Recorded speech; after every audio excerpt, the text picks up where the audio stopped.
Hello, I'm here with Lynn Breedlove from Tribe 8, the Homobiles, Commando, and a whole bunch of other stuff that we're going to get into today. And I'm here talking to you. This is Erik from Punk Globe. And first off, Lynn, I'm just really glad you're taking the time to be here with us today. And people who don't know you and one of the things I've loved about knowing you over the years is even when you don't look busy, you're still doing amazingly cool shit. And there's like stuff going on with you all the time that people don't even realize, like how involved you are and just the stuff you're doing. And just to give people a little bit of foundation, I met you when you were doing Tribe 8, and you were also doing Lickety Split at the time. And so do you want to just tell people a little bit about Tribe 8 just to ground people, and then we'll go into some of the newer stuff that's going on with you? Yeah, we were a bunch of punk rock queermos, um, that we were just coming out of the like deep AIDS mourning uh crisis, and two of us were just coming out of our drug career, which was also, whew, we don't do nothing half-ass around here. And so we had a lot of energy to expend, and we had a lot of thoughts and feelings about what um, rock and roll was about, or even punk rock.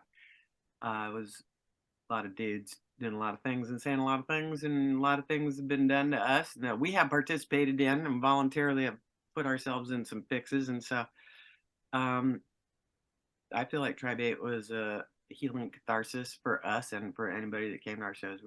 We said we were bipolar and bout dykes, but a lot of us have since transitioned, or lots of stuff. We changed the labels, but the reality is, like, we still are. I still am whatever I do, bipolar and bout community. Yeah, I loved your shows. They were so much fun and just great energy and I don't know if there's much video out there of it right now, but if people get a chance, definitely look for it.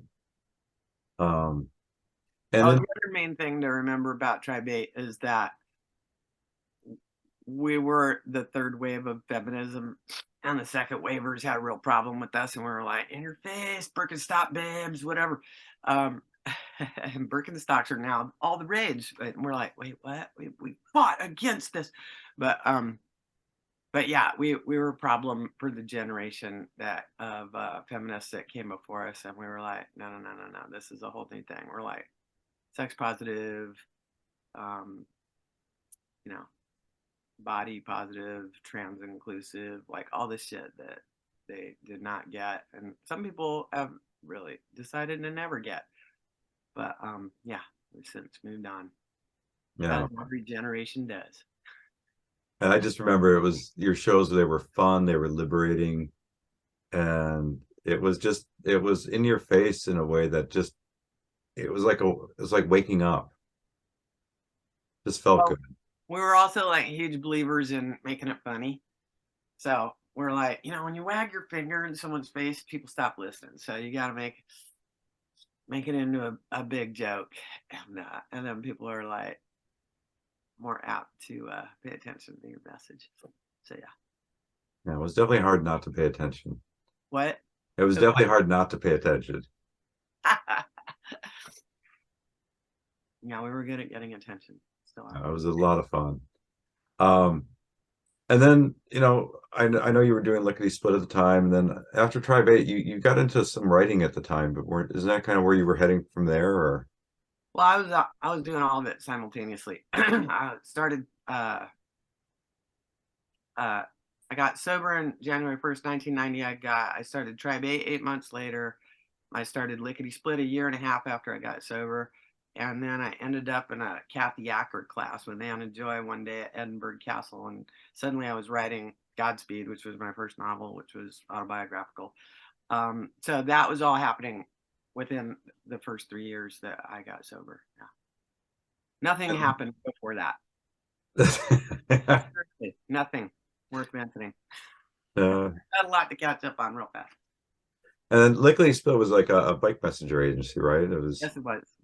All okay. girl, lickety split, all girl courier, which started out LSD, lickety split delivery, because I thought that was really funny because I was sober. And I like to fuck up the lobby guards downtown.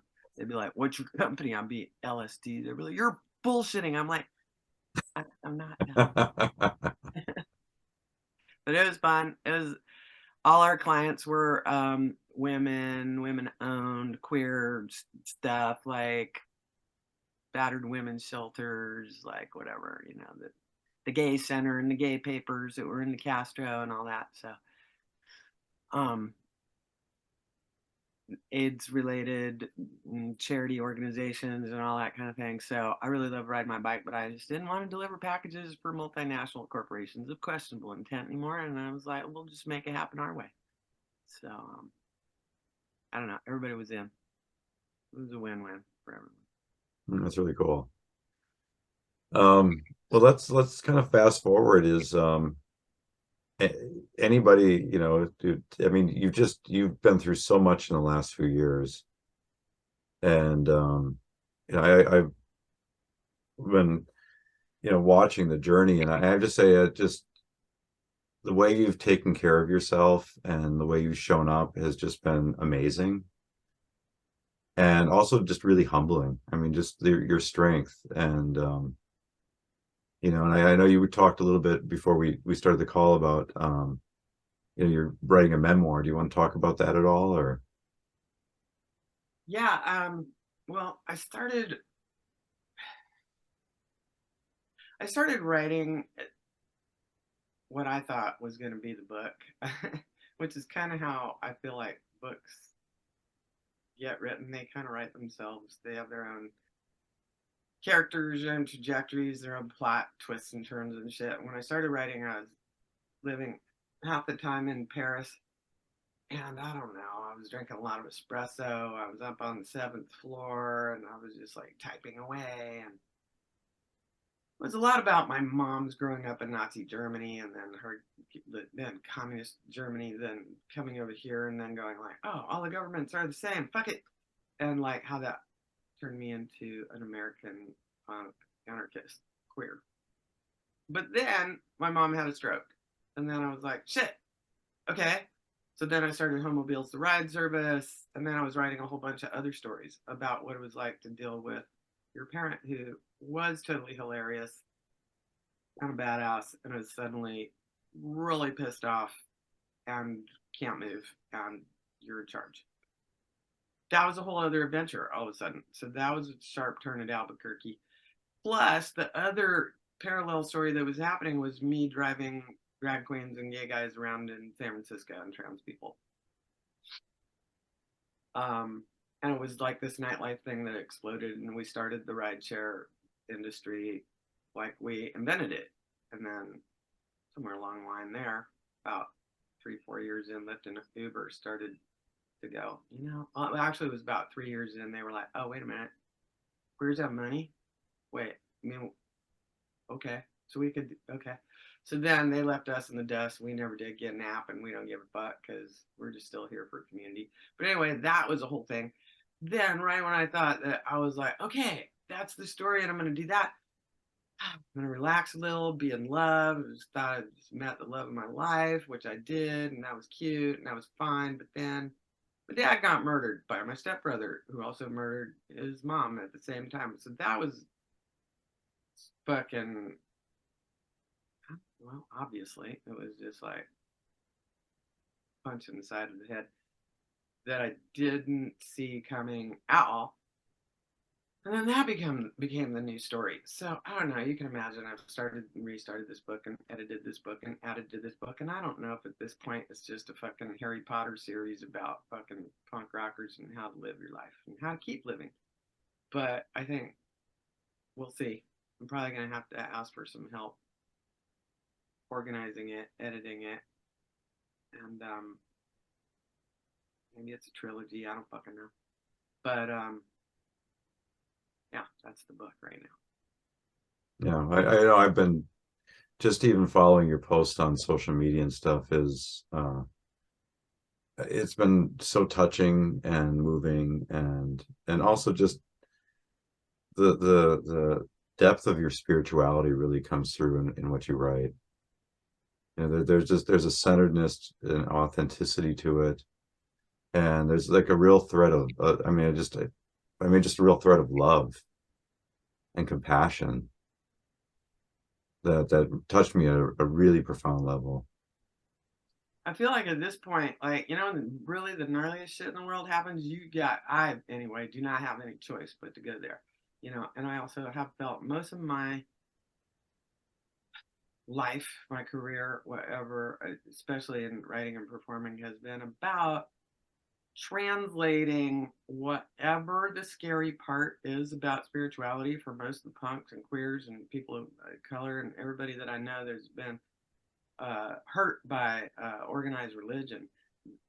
We need spirituality more than anybody, and we are naturally inclined toward it.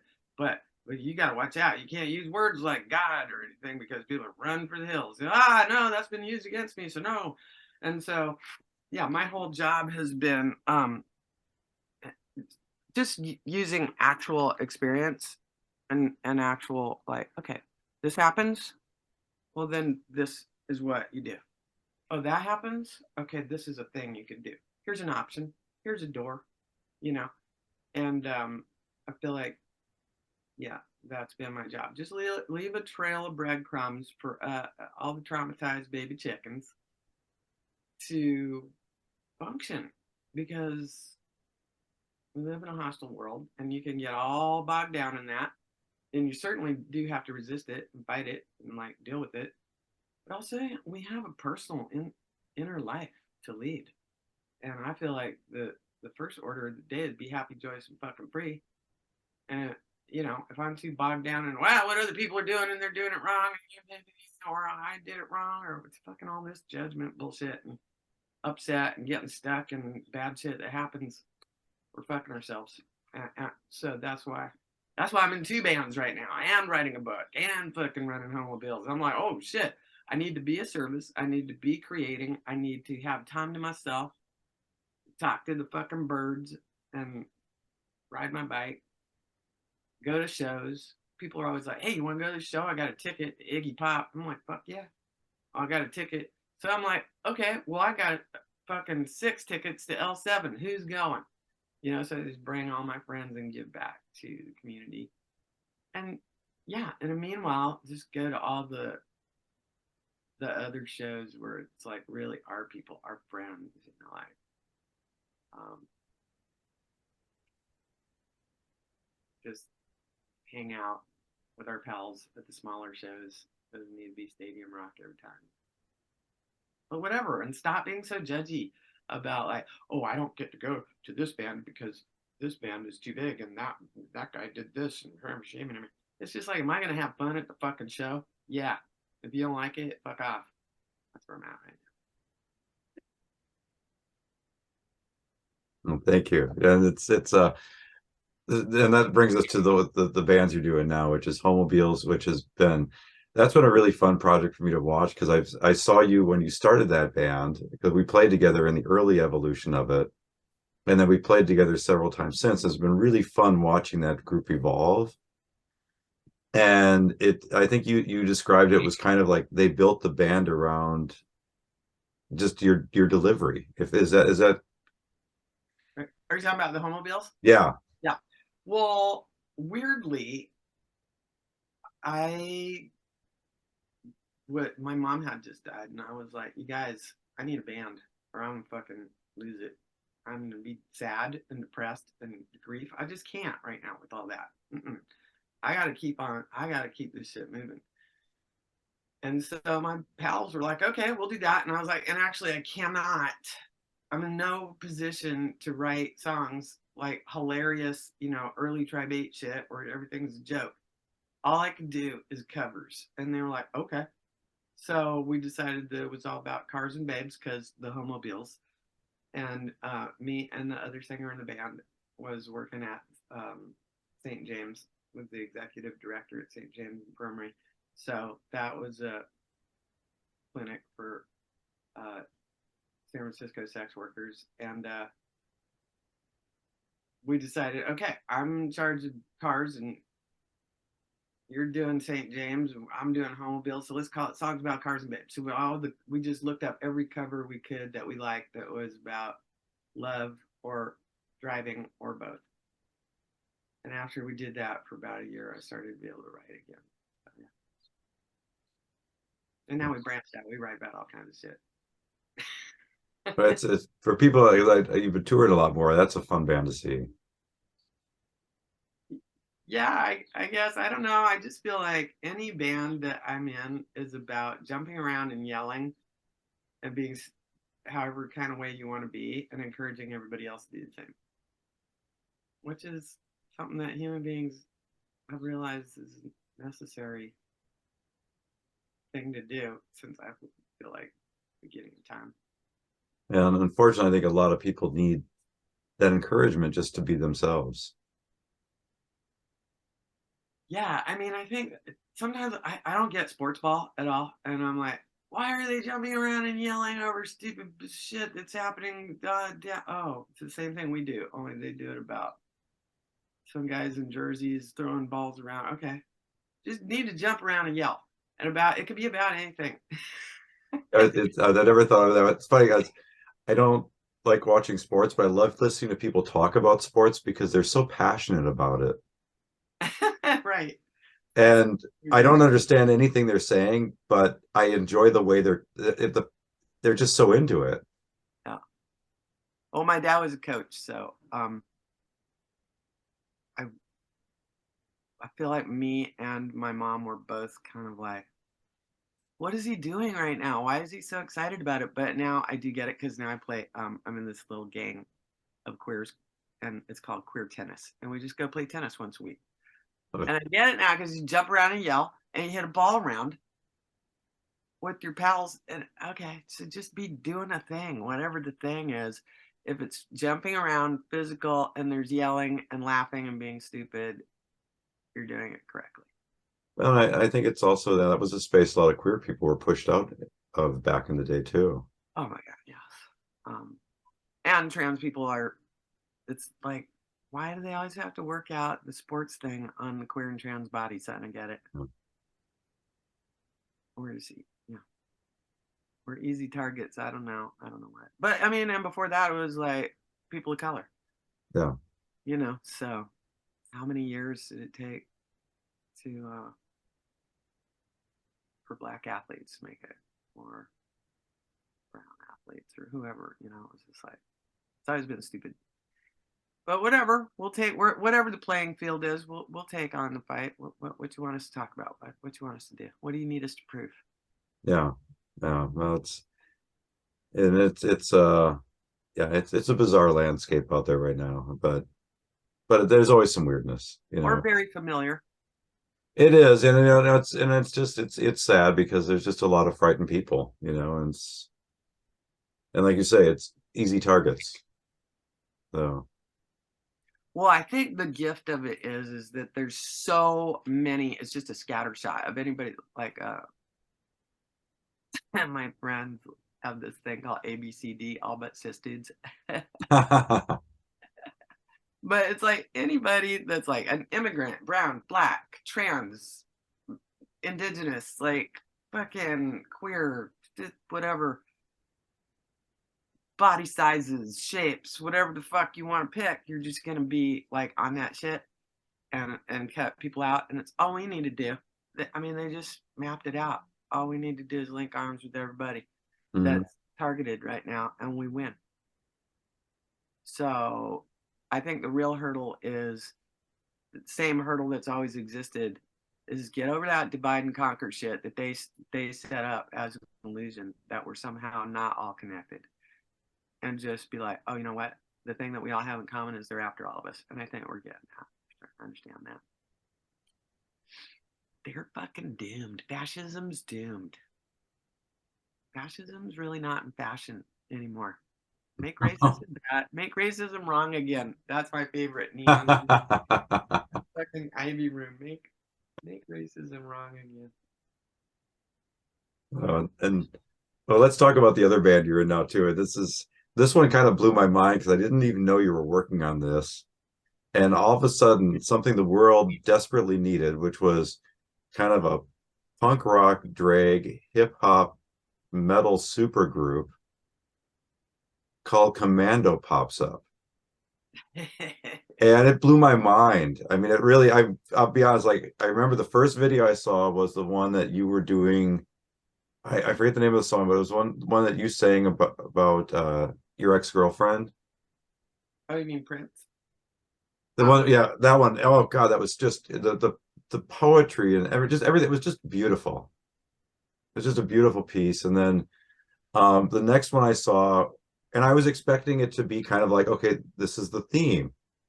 And the next one I saw was Jubal Kamal Kalamka. doing what was the song?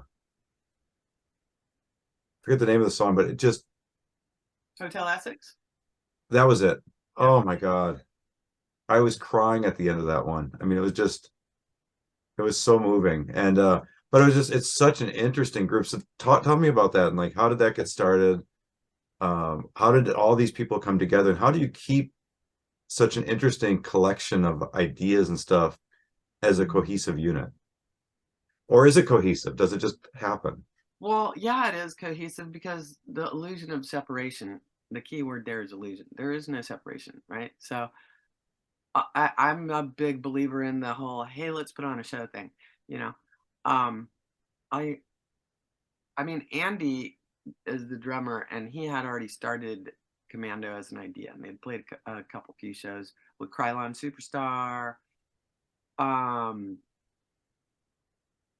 and a couple other people, and then he came to me and met me in the bar over in the Mission, and was like, "Hey, I want to do this thing. Like, I want to expand it. I want to make it an actual band, and I want to like try to bring a bunch of trans singers into it. Like, I don't know, can we like just review? I have a list."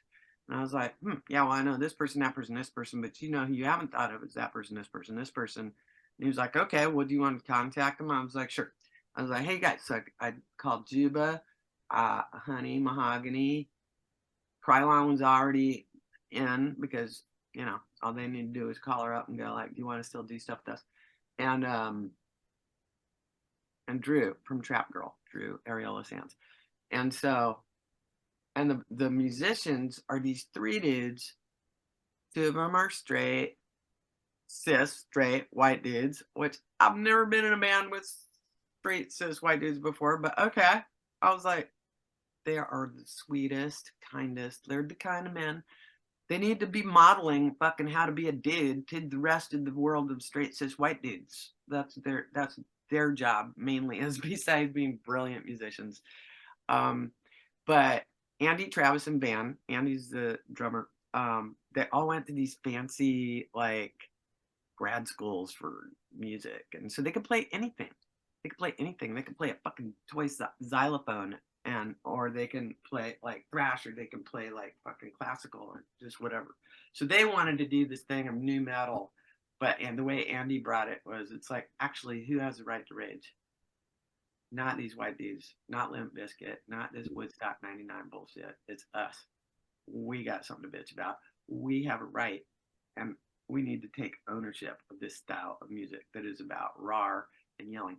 And then, you know, each of us has a totally different style.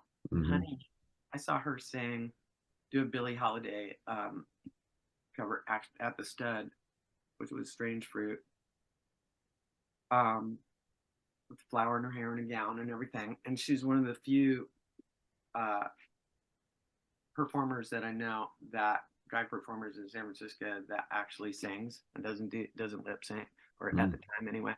And I was like, your voice is so out of control. I didn't know like how much training she actually had in her life at the time, but I was like, it's so beautiful. Would you want to be in this band? And she was kind of like, the fuck, thrash, what, fuck, new metal? I don't know about all that. Plus, I'm really busy being a politician, and she just RuPaul's Drag Race and all the things that she'd done. She was just like, I'm kind of busy right now, but she did. She came on down. She's always game. And Juba and I knew each other from, we went on tour. Like, I went on a book tour with him. He was doing Deep Dip Collective, Mhm. and so I've known him. I've known him for like quarter century. And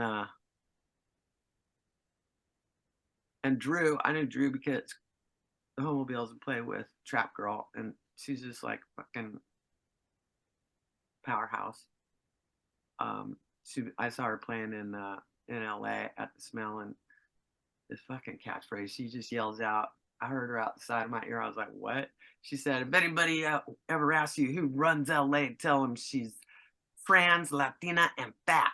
And I was like, all right, girl. So anyway, she's like, I don't know, Supremes on steroids or some shit. And I don't know.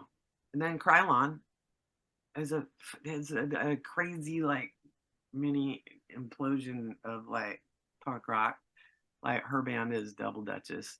She just left the band to go put out a record with them. That is her old band before it's really a duet.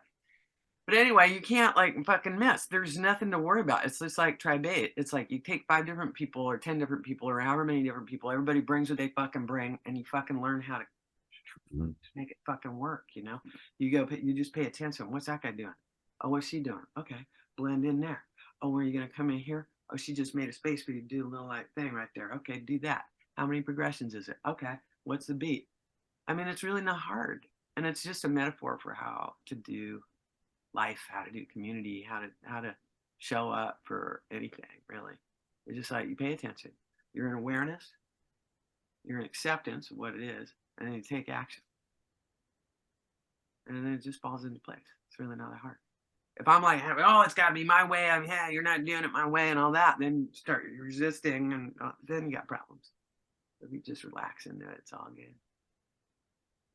Oh, it's a very cool band. You have any big tour plans coming up, or? I think this year is about completing albums for both of those bands, and then that's done, probably they're gonna want to tour next year. But somewhere in there, I've got to fit in running away to a cabin in the woods and finishing this book. So I don't know. Cool. Just wait and see how it all pans out. Yeah, well, it's gonna be cool, whatever it is, and I'm sure it's people are gonna have a lot of fun with it. Any bands that are particularly standing out to you right now? Anybody that you're really excited about? Um, well, it's interesting. There's a lot of bands that are they're getting back together for what is it? What's John Waters' thing? Burger Boogaloo. Oh yeah, it's got a different name now. Mosswood Meltdown. Yeah, exactly. Um, let's see. Who do I love? Tasty Cakes and the Puff Pastries, or what is their name? Let me see. Um,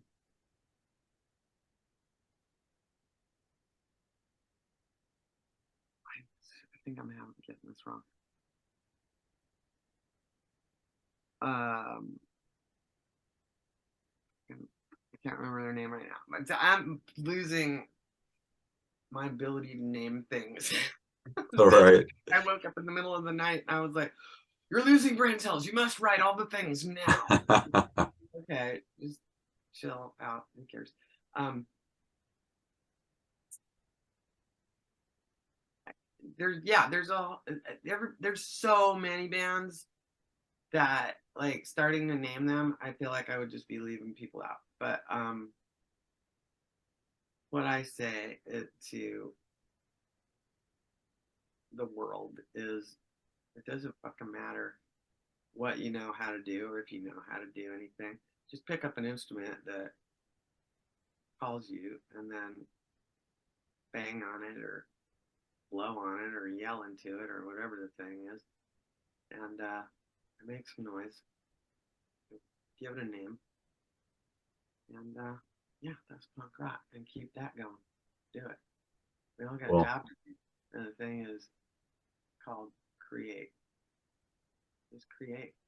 If it's visual, great. If it's sound, okay. If it's with your body, if it's movement, okay, cool. You know, and maybe none of that is your thing. That's fine too. I'm sure, you know, go downtown, wave a sign, march. But I think the COVID situation really fucking threw a wrench into the whole machine of how we do shit and how we're just always forward motion. And I would just encourage anyone that's feeling like isolated or depressed or stuck to like, yeah, call a friend and be like, do you want to come over and fucking bring your acoustic and let's make a song? And let's go fucking local open mic or put it on fucking TikTok or whatever. Just make something. Cool. Um, if people want to reach out to you, if they want to connect with you, is there social media that you use that you suggest they reach out, or websites or anything? I hardly ever check all my like whatever's requests, but I don't think my Insta is on private. I started to put it on private for a minute because I was irritated with somebody, but I was like, no, that's done. So yeah, it's just Lynn Breedlove on Instagram. Okay. Or you can go to Commando Sucks. That's the Commando Instagram handle. And then yeah, I'm on the old people social media book faces. This Lynn Breedlove. I'm against making up fucking weird names because I'm actually trying to be accessible. I want you to find me. So if I this is one of the reasons why I haven't named my name, changed my name to Jean Pierre Breedlove or some shit. You'll always be able to find me. Well, Unless hey, you call me and be like, Lenny, I don't see the point anymore. I'm gonna kill myself. I'm like, okay, well, let's go and let's have a cup of coffee. Let's talk about it.